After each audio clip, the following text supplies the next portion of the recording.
Metode 3 zona, cara beberes rumah tanpa capek dan tidak menguras emosi. Kamu pernah nggak sih buka pintu rumah lalu diam beberapa detik? Bukan karena kagum, tapi karena bingung mau mulai beberes dari mana. Rasanya kayak semua sudut rumah saling teriak minta diberesin. Dulu, tiap kali rumah mulai berantakan, aku selalu punya dua pilihan. Satu, pura-pura nggak lihat, atau dua, mulai beberes tanpa arah sampai capek sendiri. Sampai akhirnya aku ketemu satu metode sederhana yang diam-diam dipakai banyak arsitek dan konsultan manajemen waktu, metode 3 zona. Bukan sistem rumit, bukan juga metode beberes yang bikin kamu nyerah sebelum mulai. Justru metode ini dibuat untuk mengurangi beban pikiran, bukan menambahnya. Karena tujuan beberes bukan cuma bikin rumah rapi, tapi bikin kepala ikut tenang. Hari itu, aku mencoba membagi rumahku menjadi 3 bagian. Zona ringan, zona sedang, dan zona berat. Dan ternyata, disitulah keajaibannya mulai muncul. Zona 1, zona ringan. Zona ini adalah area yang bisa dibereskan dalam 3-5 menit. Benda-benda kecil, sudut yang cuma butuh sedikit sentuhan saja. Contohnya adalah meletakkan sepatu kerak, melipat selimut, mengangkat gelas kotor, menyapu remah-remah. Hal-hal kecil yang biasanya kita tunda, tapi justru bikin rumah cepat terlihat kacau. Waktu aku mulai dari zona ringan, ada sensasi aneh, kayak dapat kemenangan kecil. Dan kemenangan kecil itu bikin otak merasa, gampang juga ya.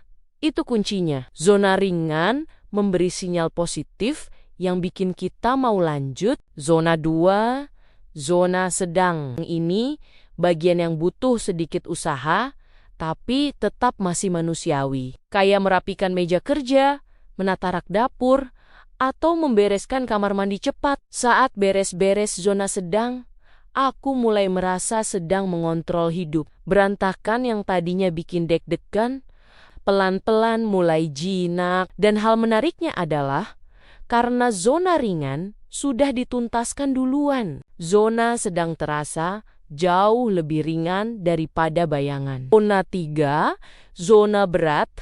Nah, ini bagian yang biasanya bikin kita menghela napas panjang. Zona yang sering kita tunda berminggu-minggu, lemari penuh barang gak terpakai, dapur yang butuh deep cleaning, gudang, pojok-pojok gelap, kardus misterius yang gak pernah dibuka.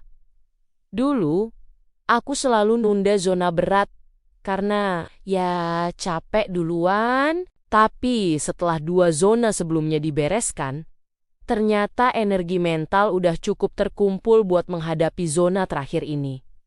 Dan aku sadar sesuatu. Bukan berantakannya yang bikin kita stres, tapi cara kita merespons berantakan itu. Begitu aku pecah jadi 3 zona, semua terasa lebih sederhana, lebih doable, dan jauh lebih ringan di kepala. Penutup dan kesimpulan, sejak pakai metode ini, rumahku nggak lagi berubah jadi medan perang tiap minggu. Aku nggak lagi takut melihat tumpukan barang.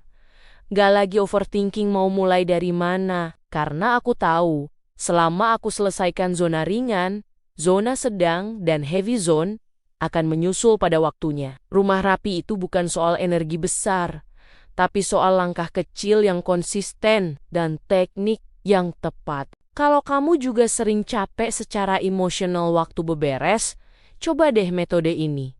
Siapa tahu, ini juga jadi titik balikmu. Kalau kamu suka metode simple kayak gini, klik like, biar aku tahu kamu butuh lebih banyak tipsnya. Tulis di kolom komentar, zona mana yang paling bikin kamu males. Dan jangan lupa subscribe dan share, karena aku bakal bahas trik-trik arsitektur dan psikologis lain yang bikin rumah dan hidup kamu lebih ringan.